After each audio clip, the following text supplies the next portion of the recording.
हरियाणा चुनाव में सिर्फ 1 महीने का समय बाकी है और भारतीय जनता पार्टी को अपनी 90 सीटों पर प्रत्याशियों की घोषणा करनी है। लेकिन बड़ी बात यह है कि 90 सीटों में से 55 सीटों पर भारतीय जनता पार्टी ने नाम लगभग तय कर लिए हैं और इन 55 सीटों में कई ऐसे बड़े नाम हैं जिनकी चर्चा राजनीतिक तौर पर सरगर्मी बढ़ा रही है। लेकिन सबसे बड़ी बात यह है कि आखिर किन लोगों को इस लिस्ट में जगह मिलती हुई दिखाई नहीं दे रही है, वो भी हरियाणा की राजनीति में फिर एक बार सरगर्मी तेज कर रही है। नमस्कार, मेरा नाम है मोहित कुशवाहा और आप देख रहे हैं न्यूज नेशन का डिजिटल प्लेटफॉर्म। गुरुवार को बीजेपी मुख्यालय पर प्रधानमंत्री मोदी, गृहमंत्री अमित शाह, राष्ट्रीय अध्यक्ष जेपी नड्डा ने सीएम नायब सिंह सैनी, केंद्रीय मंत्री मनोहर लाल खट्टर के साथ विधानसभा चुनाव प्रभारी धर्मेंद्र प्रधान के साथ अलग से बैठक की। ये बैठक लगभग बीजेपी मुख्यालय पर 20 से 25 मिनट तक चली। बैठक में सर्वे रिपोर्ट पर भी विचार हुआ है। सूत्रों के मुताबिक 4 मंत्रियों और 20 से अधिक विधायकों के बीजेपी टिकट काट सकती है। हाल में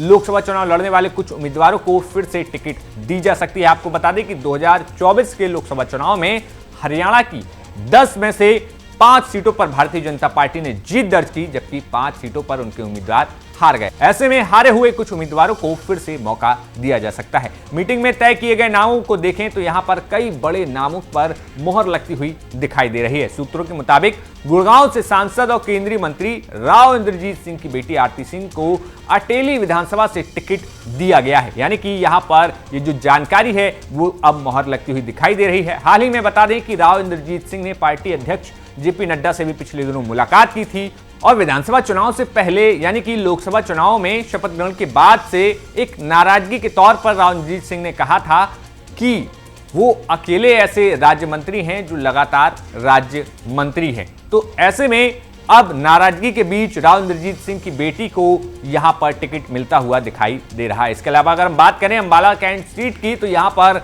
अनिल विज का नाम तय कर दिया गया है। बता दें कि खट्टर सरकार में अनिल विज गृह मंत्री थे।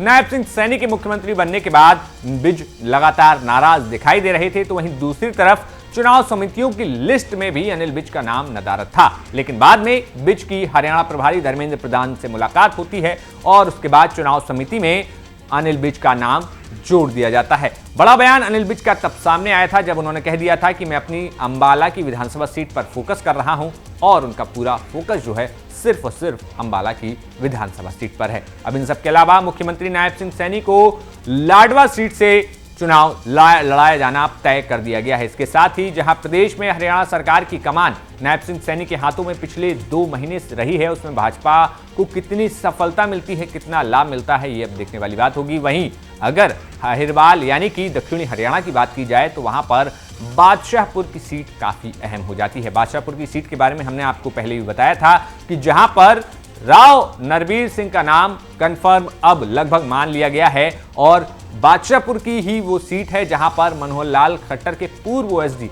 जवाहर यादव भी चुनाव लड़ने के लिए अपनी तैयारी कर रहे थे। फिलहाल बड़ी बात यह है कि मनोहर लाल खट्टर के किसी भी ओएसडी को यहां पर टिकट अभी तक फाइनल नहीं किया गया है। लेकिन फिलहाल इस बैठक के बाद किसी भी ओएसडी पर मोहर तो नहीं लगी है। लेकिन आपको राव नरवीर सिंह के बारे में भी बता देते हैं कि राव नरवीर सिंह बादशाहपुर से विधायक रहे हैं और खट्टर सरकार में कैबिनेट मंत्री भी रहे। लेकिन 2019 में नरवीर सिंह का टिकट काट दिया गया था, जिसके बाद कहा जाता है कि नरवीर सिंह की नाराजगी उस वक्त देखने को मिली थी। इस बार भी नरवीर सिंह ने कहा था कि वो इस बार चुनाव तो लड़ेंगे ही, चाहे फिर पार्टी टिकट दे या ना दे।